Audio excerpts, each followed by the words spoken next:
Welcome, everybody. And today I'm with one of the teachers in my Accent Teachers Academy, Hayley, because I know she was trained as a vocalist, so she would be the perfect person to talk to about the movie Wicked, which is what one friend describes as the most musical there is.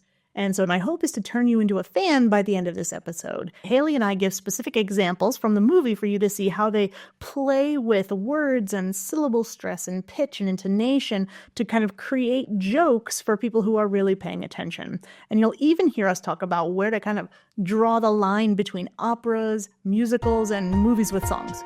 And now let's get on with the show.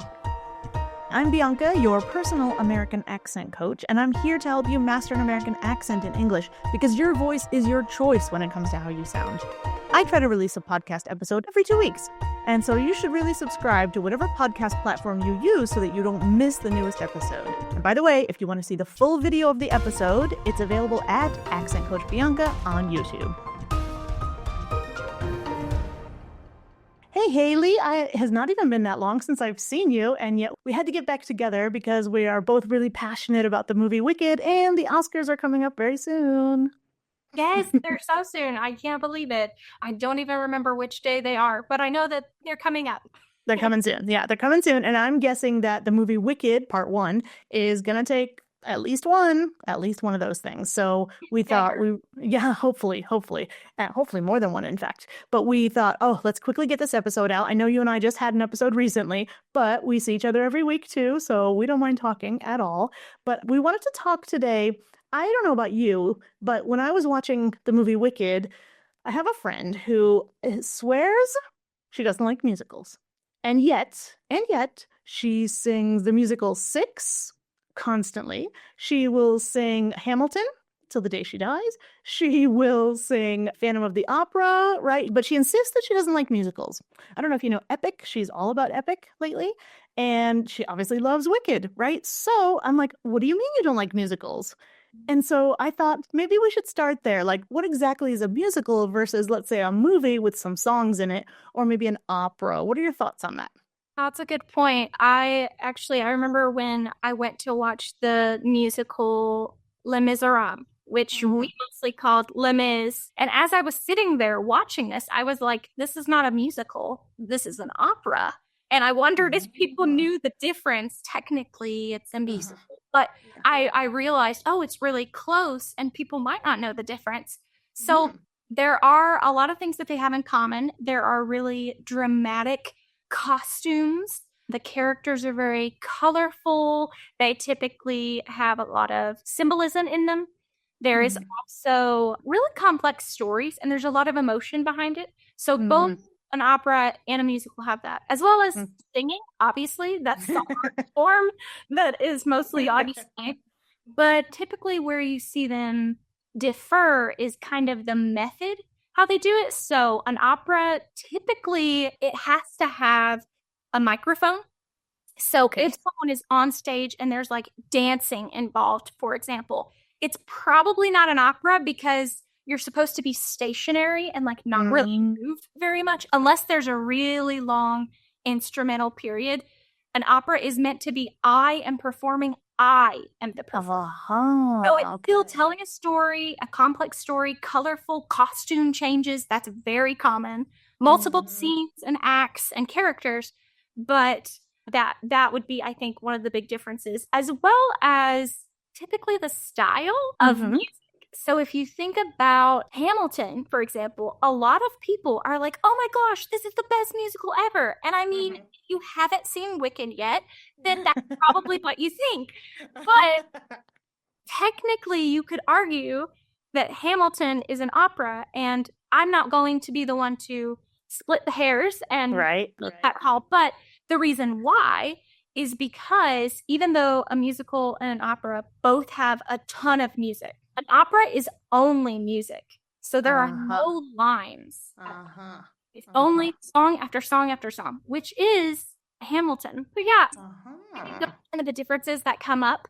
Also the style, like I was saying. So, Hamilton, I think a lot of people argue that's not opera because they're rapping.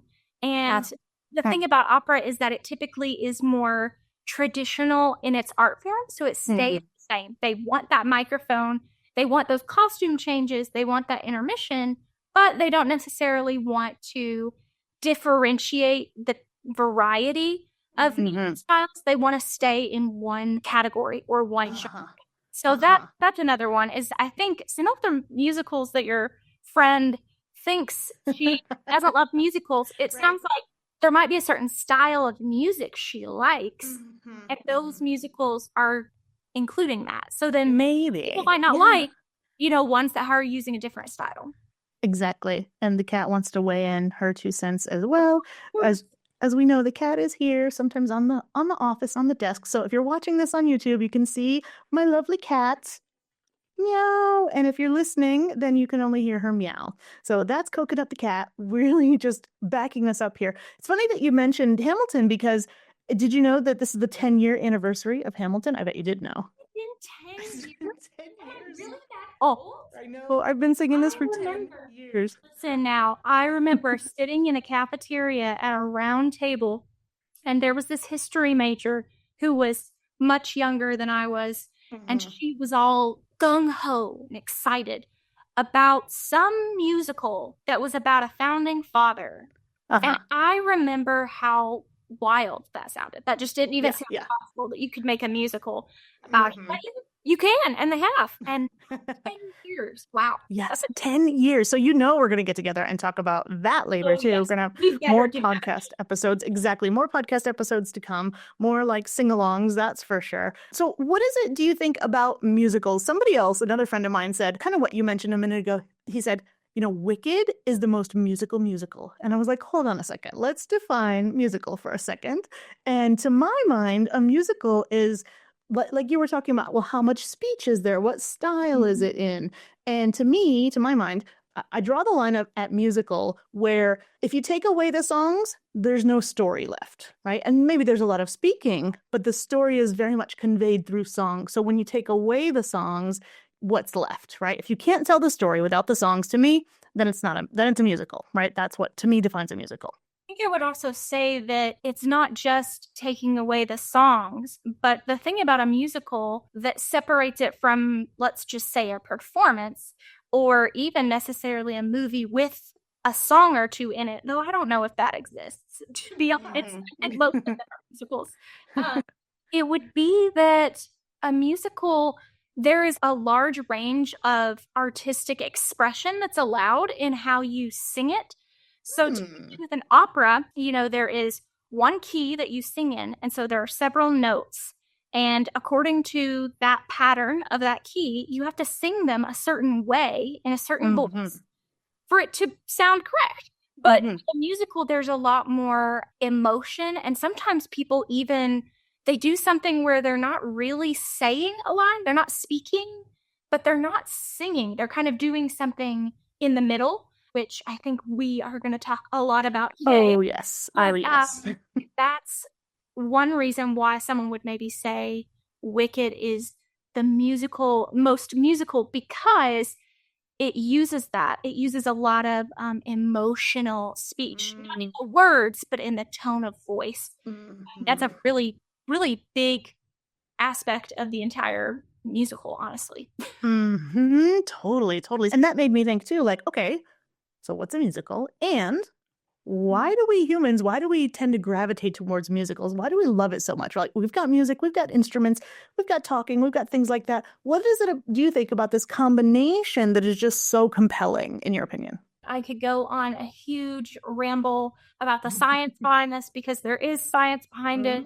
Babies love singing. This is super common, actually. I would say, so like even babies, they will flock more towards higher pitched voices or voices that sing even bad singing because there's something about it that's delightful to the human ear. There's an element of comfort or soothing, and it can even raise your spirit. It can even encourage you. Maybe if you're down or depressed, you're not feeling well, turning on music. So I think this is an element of why musicals, we might flock towards them, because naturally they are pleasing to the ear for us to be singing along by telling a story. Yeah, we could just tell the story, right? But that's different than singing the story. And my guess, when you started talking about the scientific background to this, tell me this might be something you already know about. There's probably, it stirs chemicals in us, I imagine, right? I imagine there's some kind of chemical release. Just hearing it maybe makes us feel safe and comfortable. And then when you sing along too, it makes you feel like you're part of something bigger, which I really like about that, you know? Not even just the fandom, but you're like, I'm part of the movie now, if nothing else. So I love that feeling too. You can be more involved with a movie, and you can't do that when you're just, you know, watching Friends, let's say. You're watching TV. It's not the same at all, you know? And it's funny because what will be soothing, singing in general, is going to be soothing to every culture, every language, every century. It doesn't mean that we will have the same definition of what singing is. So, for example, as a previous vocalist, you went by, I don't know what it's called, maybe the American or the European keys. So it's do, re, mi, fa, so, la, ti is typically what we will do. And it's these notes that change pitches at a certain number. There's a certain distance between each pitch. But in a lot of Eastern cultures, the difference between each pitch is completely different. So it might sound more soothing, you know, it's something else to another culture. So I think we would find Wicked very soothing and comforting and exciting. I'm curious about non-native English speakers and learners. I wonder how they are taking it in, if they're exploring it. Do they feel in a certain way? Because it's very much based on American tastes. Exactly. Imagine all of Bollywood, right? That's an enormous audience right there. Maybe they're like, psh, Wicked, what? We've got 10 times that, you know, and they're maybe not really into it, or it just doesn't, like you said, it doesn't quite fit that pattern that they're used to. You know, it's like a lock and key kind of thing. And like you mentioned earlier, maybe my friend just has certain preferences where, you know, maybe she hears a certain style and it just turns off, you know, it just doesn't fit that key, you know, it doesn't fit the lock exactly. So yeah, I remember hearing this reel the other day on Instagram, because that's where all of us live, where this Indian woman was essentially singing a translated version of this gorgeous, very traditional song. And I can't remember if it was in Tamil or Hindi, but she was singing the translated word, and it was just one word, and it was lemon. That was the whole song, was singing it on all these different pitches that are very common for South Asian music. And all the comments, people were saying, this is so annoying. Why are you doing this? Oh, and I remember thinking, because that doesn't sound pleasing to our ear, but that's just like Wicked, where some people say it sounds annoying. Right. Very strictly American taste.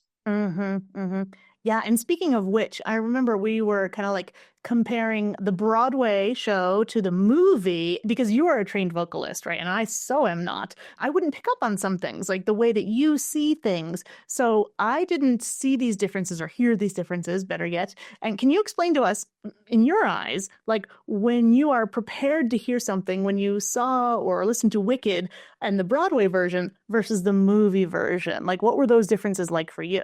Yeah, I think I went into the movie theater pretty nervous, because anytime there is a rendition, or essentially a revision of something that's famous and well treasured and well loved, you know that they are going to change certain notes, they're going to change certain lines, and then some things they're going to keep the same.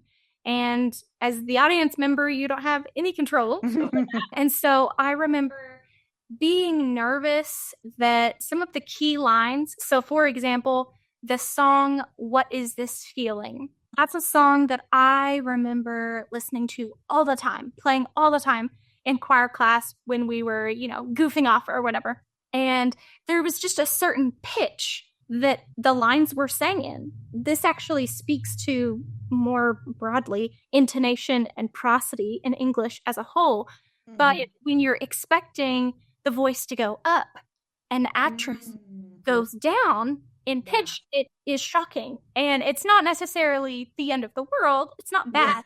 But I went in a little nervous because I didn't know, okay, how much are you going to change it? And then how much are you going to stick to the original? So yeah, I think I was nervous for that, especially as a vocalist, because I have it very memorized of what it needs to be, and it has to be in order. Right. Like, I don't know if you remember the old days with CDs and tapes and mixtapes, but like if you had a mixtape that you made or somebody made you, there were some songs on it and it had a certain order. And right at the end of one song, I would already kind of be thinking about the next song, right? Because it was just how I had it. And let's say I heard that song number one on the radio, I was just expecting for my next song to come on after that because I just had memorized it so much and I would be kind of disappointed when that didn't happen. So yeah, you're used to certain things. And like for you, you were talking about the pitch, right? And there were things I didn't even notice necessarily. I'm like, hello, this is my job. Like I listen a lot to pitch and things like that. But for example, in English, when we generally have a statement of fact, let's say often our intonation is going to go down at the end of the sentence, down. But what happens when the very last syllable is actually a stressed syllable? Then you're like, wait, do I go up? Do I go down? Can I do both at once? And we don't always like think about that kind of logically, but it's a pattern that we've come to resolve and our ears just get used to it. But somebody who's learning that pattern might not even notice like, oh, that's what they're doing there. And we might not either. So you gave a really good example once of one of the words, which it's a synonym for hatred. It's a 2-syllable word. And the way I would say the word is the stress should be on the first or the second syllable. And then something happens in there. Do you remember what word I'm talking about? Yes, I do. And I remember being in, I think, high school. And I don't think we had Google back then. I had to look up the printed lyrics to figure out what the word was because it had that really hard TH sound that I think only exists in English. And an NG. Think about the end of the word. It has an NG. Yeah. So it's a tricky word. So it's loathing. Yeah. And typically, how you would say it, I just said it a little slower, but typically, if you were to hear this word in natural speech, you would emphasize the first syllable. So you could say loathing, loathing, and almost de-emphasize or make smaller the second syllable, loathing. And also with that, your voice, the first syllable, which is stressed, would be higher. So you would say loathing. Exactly. Loathing. And you wouldn't maybe have as dramatic of a jump as I just did, but the second syllable would sound a little lower. When we say lower, what do we mean by lower? I think we mean lower in pitch. Probably. Yeah. So if we're talking about stressed versus unstressed syllables, right? Loathing. Then my first syllable, my stressed syllable is, let's say, stronger in pitch, so higher in pitch, stronger in volume, usually as well, and longer in duration, right? So when we say strong and weak, that's kind of what we mean if we're talking about syllables, right? We're saying loathing. It's actually 3 things there. So just to stop and clarify. No, that's a good point, because I think sometimes it can be easy to forget all the components. It's not just the pitch, but it's also the duration, how long you're saying it, and then also which one is being stressed. So yeah, I think there's multiple components to that. Another example of an easier word, it still has the sound, is morning. Morning. Nice. Same thing. It's da da da da. Absolutely. Same concept. But in the musical, the original and the wonderful new one with Ariana Grande, they don't follow what the natural American English rule would be. So normally you would do what we just did. The first syllable is stressed, it's stronger, it's louder, it's longer, and it's higher in your voice. Your voice goes up a little more, it's a little tighter, but they went up on the second syllable. How dare they? I mean, that's what's in the original, so they kept it from the original, which I appreciate. That really creates a tension for the American English, or just the native English speaker. So they said loathing, instead of loathing, which is way lower. I can't even say that one. But yeah, normally that second syllable would be a little lower in pitch and then softer in volume and even shorter in duration. And they did the exact opposite, which causes attention. Funny enough, I think this is why a lot of people don't like poetry, no matter what the language. It's because poetry is typically breaking rules.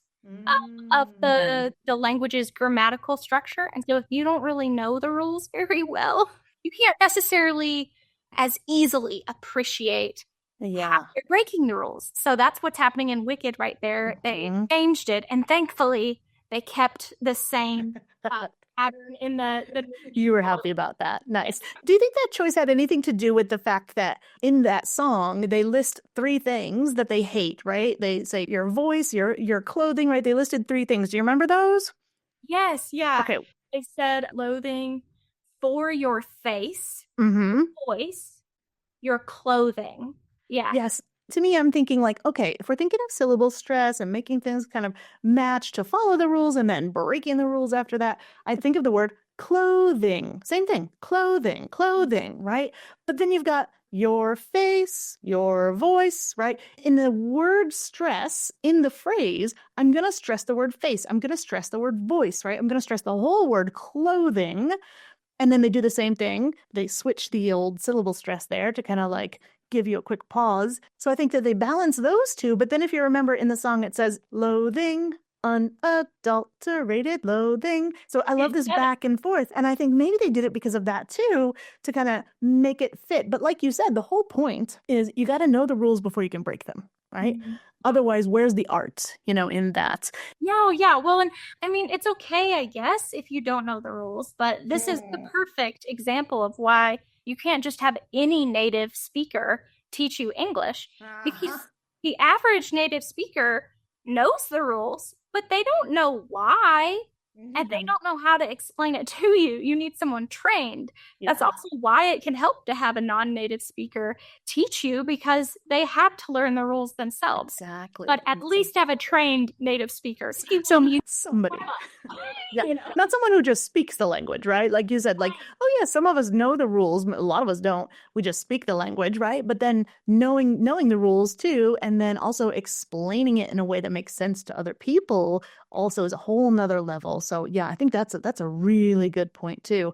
For example, we were talking about knowing rules, breaking rules. The other thing that I think went whoosh, right over people's heads was the fact that there's all this vocabulary in there that's just complete nonsense, right? And if you don't know the rules, you just like, oh yeah, that's a word. That's really a word. Pronounceify, of course, no, it's not. It's not a word.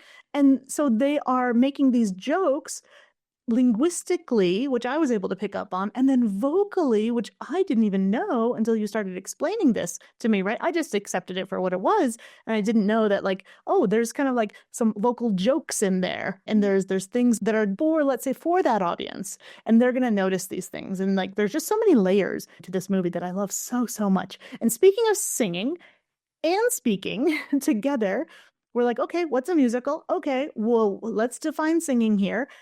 You mentioned it earlier, there's some times when they kind of go back and forth, right? And so how does the brain maybe register this is singing and this is speaking? And maybe we can give a couple of examples where we can see them kind of going in and out of those things. Oh man, I know what you mean for sure. That's a really common thing in musicals. That's part of the artistic expression that's typically allotted or allowed because Mhm. it creates, if nothing else, more excitement. It draws the audience in more. And I think it can be tricky to tell the difference if you aren't a native speaker to the language. So I'm sure if I was watching a movie in Tamil, I would not know if they were starting to sing or starting to speak because maybe I don't know all of the vocabulary, all of the tone fluences that are there.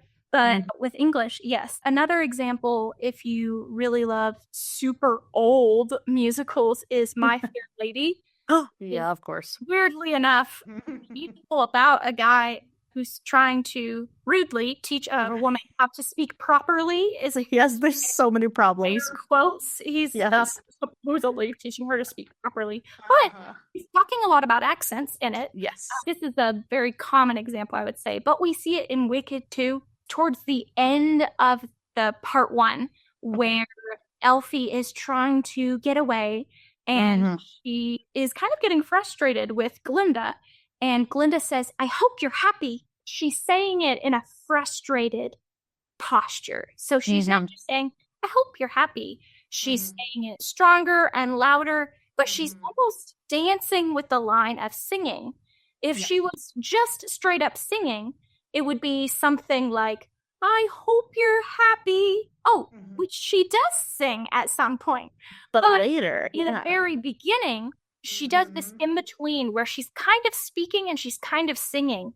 And it's just a very expressive part. And this is all over Wicked. Oh my goodness. It's which lines don't have this is more the question. Right. I like that particular part too at the beginning of that song where they're both saying, oh, I hope you're happy. I hope you're happy. And then at the end of the song, they really are expressing, I do hope you're happy, my friend, and so I think it's just got a really nice resolution there too, how you see both sides of it. You go from singing and anger, like you said, and frustration to acceptance and singing and speaking. So I really like how that song kind of goes through all those motions, And another one is for me, I was always wrestling with this, and I don't even know if there's a technical term for it, but you know how when we talk about like vocal fry, when you kind of make that kind of quality to your voice, well, it's not quite that, but when she's in the beginning of the song Popular, do you know what I'm talking about, that line where she says, I simply have to take over? And when someone needs a makeover, I simply have to take over. Yeah, she doesn't say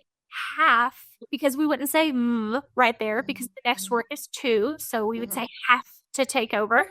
But she didn't say that. She makes her voice this kind of gravelly, really growly. Yeah, I just have to do it. I simply have to take over. I'm interested in what the audience, especially the ones learning English, how do you feel when you hear that? If she says, I simply have to take over versus I simply have to take over. Does it sound like she's feeling happy? Because she's not. And so it's okay if it doesn't register as that, but she's kind of using this technique that is referencing a type of obligation. It's interesting because it also helps her jump into singing a little more. Yeah. I always felt like that was like a little transition word to like prime you to be like, okay, this is going to be a song now, and we're going to go from speaking to singing. And there's this term of cute aggression. Do you know when you're like, oh my God, you just see a little puppy and you're like, oh, I just want to bite its little head off, and we have this innate aggression towards things that are cute sometimes, which is ironic. But when she says, I have to take over, I always feel like it's kind of it's this uncontrollable urge that she does have. She does feel like she has to take over and she just can't even help it. And voluntary, so much that she uses in English a guttural sound. Awesome. Animalistic. Exactly. Yeah. That's what I totally got from that. And later in that song too, when she says, I know. Like she's really just convincing you, just in case you weren't sure if she knows exactly what you need, And also one of my favorite parts of that song, where I'd have to like listen really carefully, is when she is talking about celebrated heads of state and especially great communicators. She says, did they have brains or not? And then she switches in, don't make me. And then she goes, laugh. The way she says laugh right there. And then millisecond later, she prompts Elfie to say, they were, fill in the blank, right? And then Elfie jumps in, popular, and she answers as if she were in a classroom and she had the right answer. And I just love that little transition in that area of speaking and singing. Did they have brains or knowledge? Well, actually... Don't make me laugh. They were... popular. Right! Yes, I remember that. And I remember, I think I hadn't seen the musical yet. And I was already seeing the audio reels on Instagram using they were popular. Yes. And I was like, what's this from? I'm missing this. This is one that they did differently than the original, because in the original, she said, did they have brains or knowledge? Don't make me laugh. They were popular. She says they were popular. Did they have brains or knowledge? Don't make me laugh. They were popular. All herself. She doesn't invoke the other person. And then in the new one, she chose to pause, which is actually a technique in speech therapy, prompt the learner to engage back. And Elphaba answered, but she answered very quietly. It was a soft, muted voice, popular. And then emphatically, she says, right. So they did change it, but I really liked that change. I thought it was very great. But yeah, honestly, the character of Glinda, I know you have talked extensively about her, but man, she has a really nasally voice, which is probably why this is such an American production, because you have a lot of nasal sounds when you are the average American English speaker. You don't have to be nasally, but you have to be a little bit kind of some of those sounds. So she really fits that. Especially just depending on where you live too. Like we tend to speak like the people around us, right? So these extra kind of qualities of nasality or breathiness or amount of vocal fry, like we were saying earlier, upspeak, things like that. Like you tend to just like form your own little linguistic cliques, you know, and maybe it's family related, maybe it's friends and things like that. But yeah, those are where you see a lot more concentration of those things. And I had one more that I wanted to ask you about, and that is one of the songs called What Is This Feeling? And I think, ta-da, that's the one you wanted to talk about, I think, yeah? Yeah, well, there's just so many parts of this song that they're speaking, and that's in the original and the wonderful new rendition. But I really liked the tension that is just naturally in this song.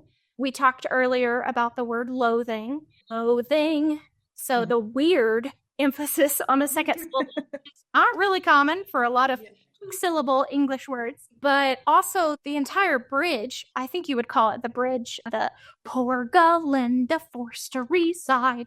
All of that is kind of this in-between of singing and speaking, and I think it's honestly probably a good thing to use for language exercise. Okay, say this bridge like you're sad. Say this bridge like you're mad. Say this bridge like you're glad. And I think that would be a really excellent example to see, which one sounds most like the characters in the musical as they're dancing and jumping around on the different tables. Which one does it fit? What emotion are they trying to communicate through their singing, but also their speaking? Yeah, because you were talking earlier about I think maybe like an octave is what you were talking about in terms of like the length between certain sets of notes. And so I think that's kind of like you were saying, that's relative among the different ways to sing. So there's a relativity there. It's not just absolute, but there's a relativity there. And when you're talking about for feelings, right? When we think of intonation, then we recognize patterns, right? But the relative pitch is something that you have to know. For example, if I know you well enough, I know when you're being sarcastic. I know when you're trying to get a little inside joke in there, right? But somebody who doesn't know your patterns and doesn't know your normal kind of baseline pitch for things, they're not going to pick it up. And that's actually the point. The point is to make sure, wink, wink, right? Some people get the joke and some people don't get the joke. And I think that's kind of what's happening there too, is the range, vocal range, let's say, or octave range in which they sing, you're like, okay, are they frustrated? Are they disgusted? Like, is this what disgusted sounds like? Are they showing some empathy for her right now, right? When they say, oh, we're all on your side, you know, all of these things. We don't want to take sides, but we're on your side kind of thing. What we hear behind the words, behind even the music, is a pattern of feelings. And I think that's like really, really interesting, even when you have a song that's called What Is This Feeling? Yes, yeah. Well, I think they're speaking to the mixed feelings that they have. Obviously, they go on to say loathing, which is, I think, a good way to think of what loathing means is the opposite of love. There's like a hatred, right? Which we were kind of describing it as earlier. And that's really true. It's this really strong, passionate dislike and disdain. It's very passionate. And so you can tell that there's a lot of passion in the characters' voices, but I think recognizing that that's based off of American style music and European style music. So the jump in a note, if we say da da or da da, that is going to produce a different emotion in the listener if they're native to where that pitch is considered weird or normal. Whatever the pattern is, yes, you're going to recognize. Yeah. So So somebody else might hear that same, let's say, pitch change, right? And that might not sound happy, sad, angry, frustrated, scared to them, right? They might have a different association, with that completely. So we're talking on the level of notes. We can measure, like in hertz, right? We can just measure a note. But then behind that, there's these things that we kind of have a hard time putting our finger on, I think. And that's maybe part of the mystery and the kind of like ethereal aspect behind musicals, right? It's almost magical. Yeah, it is. And I also think sometimes, especially for the learner, you can feel overwhelmed by all that you're not understanding or comprehending. Sometimes you're aware that the story is deeper or more complex than you can comprehend in front of you. But all you can tell is that you can't tell what's happening. You understand that you don't understand the complexities of it. And I think that's okay. Beginning to recognize that you're not getting it is definitely an important step in the process. If you're always saying, yeah, I understand, yeah, this is perfect, it's not part of the true learning experience. You need to recognize, oh, something's happening here and I don't quite understand yet.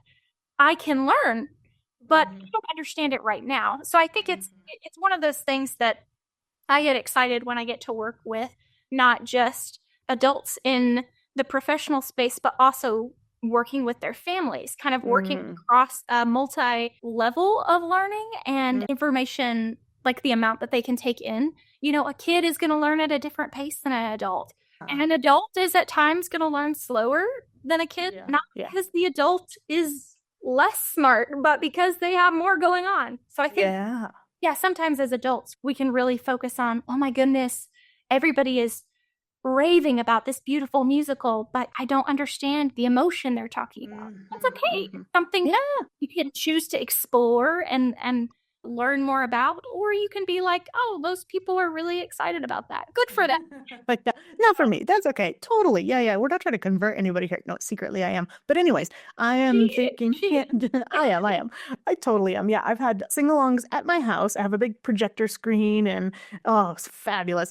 And are we going to have a sing-along soon? Yeah, that's what I was going to say. Yeah, that's why we're trying to get this episode out early, is like to get people pumped and hopefully win some Oscars. And then in our community on Discord, we're going to have a sing-along night for Wicked. So it's not... Wait, I have a question though, because sing-alongs in my world are kind of like karaoke, which I think is a Japanese thing, right?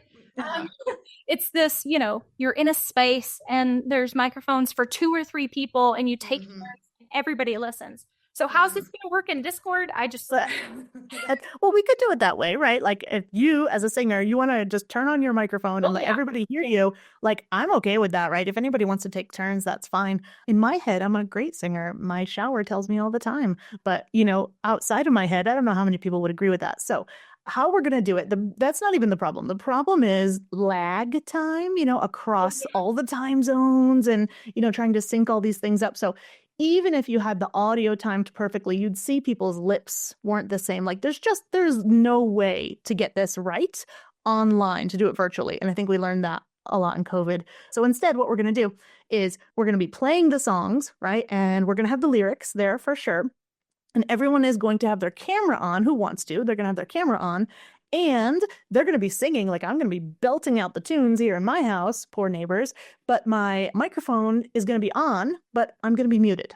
I'm going to be muted, right? So we're all going to be muted, but we're going to be enjoying it together. Get some popcorn, have a drink with you. It's going to be super, super fun. And then between the songs, we're going to pause and we're going to turn on our mics and we're going to discuss some things about the movie or specific songs, or like we were saying earlier, nonsense words, or just really nice, maybe lyrics or phrases that we like, that you and I have been doing today. So it's going to be super fun. And I'm really pumped because it's one of our first member only events that we're going to have. And we're going to have these events every month. So, when Hamilton, I think it's in July, when Hamilton turns 10, we're going to start learning those songs because they're really hard. They're hard for non-native speakers. I'm like, it's been 10 years, Hamilton, and I'm still not there yet. But anyways.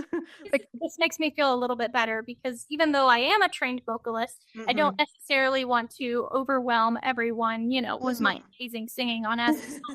So the beauty of the mute button I can mute, everybody else can mute, and we can witness that everyone's Exactly. That we're having a good time. Exactly. Exactly. So that's really exciting. And you probably know this, but our membership is now open to the public. It's totally free to join these. You do have to be a member, but the membership is free. So of course, we're going to include those links down in the show notes as well. But you mentioned something earlier too that I want to touch on. You said families, and you were like, oh yes, when I work with families, because I think what you're doing now is so important because yeah, we all want to speak better. I want to speak better in Spanish. I want to be more fluent. Like we said earlier, you think, oh yeah, I got that. But there's probably always something else that you're not getting in that second, third, fourth language, right? Like maybe even if I know the words, I don't know that that's an idiom, or I don't know that that used to be in the movies in the 70s. Like there's just always so much more cultural information behind the songs. And I think it must be very difficult if you're an immigrant or if you've moved somewhere, at least in the US. And so what you're doing now is trying to help not just a single person, but a whole family unit, right? Yes, yeah. Something that I think is really important to recognize is that fluency is kind of just a term on a paper that maybe someone technically qualifies you for, but it's a lifetime of learning to accept that you don't know everything and you have more to explore. And so that's true in the home, in how you raise your kids in a different culture, in how you raise your kids in your own culture, and establishing values, making family a priority, but then also how you make sure that you have a good work-life balance. So I'm really excited because for me, my goal is to empower others to remove communication barriers in the home and in the office. So yeah, it's exciting to me because I want to work with boss moms and boss dads, but also want to work with them to partner as they parent, you know, and I get to do that every day. And it's definitely a joy. I'm excited to have a new website that's up that kind of shows that integration of the different skills because I don't know, sometimes just everything is so separate and individualized. And Yeah. I don't think Western culture is evil because it has that, but I definitely think it's nicer to be holistic. And a lot of times I work with American families that are like, how do I communicate, you know, with my kids as I'm raising them in these really young years? But then I get to work with immigrants as they're learning English and as their kids are learning English too. So then a lot of the content and things that I do, we have room for the distractions of children or even material and homework that kids are allowed to see. So I get really excited about working with families. Awesome. Yeah, and it's such good work too. You feel good about it, right? You're doing good work. Like you're really helping a group of people, a whole unit of people for like the long term. It's communication. It's not just like you said earlier, like, oh, kids and adults, we learn differently. And yeah, but like we literally learn differently, right? We like one kid learns something from this interaction and somebody else learns a different lesson from this. An adult might learn something maybe more on an emotional level because they're old enough to do that. They're mature enough to do that. But a child maybe just can't yet at that level. So, you know, everyone's constantly learning. I think what you do is really, really important. So I wanted to make sure everybody knows about that because I think that doesn't really exist too much. There can't be many people like you out there that work with whole families in fluency. Thanks for thinking I'm super cool. I would say one of the things that maybe makes it feel unique is that you maybe don't hear a lot about accent coaches or English teachers who are really passionate about their families learning, their kids learning the heritage language. I'm all for the parents working really hard on that prosody, working on their ear training, you know, for those business meetings, while also showing them, pointing them towards the people who can give them resources for, okay, making sure that your kids do learn your dialect of Arabic, or making sure they have exposure to the Spanish that you grew up with that they may not experience around them. So yeah, I guess that might be a little unique, but I wouldn't say that having the accent coaching or having heritage language first and cultural connections is necessarily unique. But I guess maybe together it might be. That's what I mean. Yeah, putting it all together and doing it holistically within like family units and things like that. And thinking also about like stuff outside the home too, right? Communicating with the teachers, let's say at school, or going to work as well, and making sure to value the home language and like, how can we make both of these things work? Because it's not a zero-sum game, right? You just not one or the other. They both enhance each other, It's like 2 + 2 = 10 in this case. So I think it's great. I think there's two things that I hear often that make me roll my eyes in my line of work. One is I have a client who needs your help. They're always talking about accent. And I roll my eyes at this because I'm like, you're pointing out something that you think is a flaw in someone else. If it's not an issue for them, it's not an issue. Their accent is beautiful. Don't be mean about other people. If it's not comprehension that's causing the problem, then there's no problem, except maybe how you feel about it, right? And that's probably something else going on there. That's definitely true, yeah. And sometimes I will hear people talk about like, oh, you just work with kids or you just take care of babies. And it's like, well, yeah, but you partner with parents in that, There's a lot of different communication barriers, even if you both speak the exact same language. And navigating that in another country or in your home country. We all need support. Come on. Yeah, exactly. Even when children are pre-verbal, right? Like even before they speak, like we all need some support with that. So yeah, absolutely. And even just now when you said, oh, I just work with babies, somebody said just. I don't think the word just has a good really place there. So yeah, in that, if we notice how it's said in that sentence, we kind of say it quickly. It's like how I just work with babies. Like it's yeah. So they're valid. And I love working with babies. And I love partnering with their parents to help them figure out, okay, what does it look like as I, navigate my expectations of them in the world too. Absolutely. Yeah. So for your website, we're going to have that down in the show notes. We're going to have it in the description of the show notes. We're going to have your website down there. And in the meantime, people can find you on Instagram as well. What's your handle on Instagram, Hayley? Yeah, it's Fluent with Hayley, and that's spelled Hayldy. Yeah. Thank you so much for the reminder. Yes. Oh, no. It's very common that I have learned, surprisingly, the amount of people who, there's just so many different ways to spell it. So, yeah, it's just normal. It's okay. And spelling in English, right? That sucks. So. Yeah, don't even get us started on English. Not helping anybody. Exactly. So, and names, okay, spelling in English, number one. Number two, names in general, like names are difficult, names are personal. So we'll totally leave it at that. But yeah, thank you so much, Hayley, for coming on again to talk about our new shared passion, which is Wicked. Can't wait for part 2 to come out. Yeah, that'll be great. Awesome. And when Hamilton comes up, we're going to have to get those discussions out there too. So we're already going to have to think about what are we going to talk about for Hamilton. So awesome. All right, Hayley, love to talk to you, and I'll see you soon. Thanks so much for having me. Bye. See you soon. And the kind of topics I like to talk about with others for these episodes are ones that really make me think. Like today, like the intersection between culture and music, or how speaking and singing don't always have a clear line. Remember, we're finally opening the doors to our community at a free level where you can come for a free monthly American Accent Masterclass and have a special members-only party every month, and it is free to join. So if you like the topics of this podcast or of my YouTube videos, then give our group a try and you'll probably find people just like you in my community. I'm Bianca, your personal American accent coach, and I want you to know that your voice is your choice. Thanks for listening all the way to the end, everybody, and I will see you in the next episode.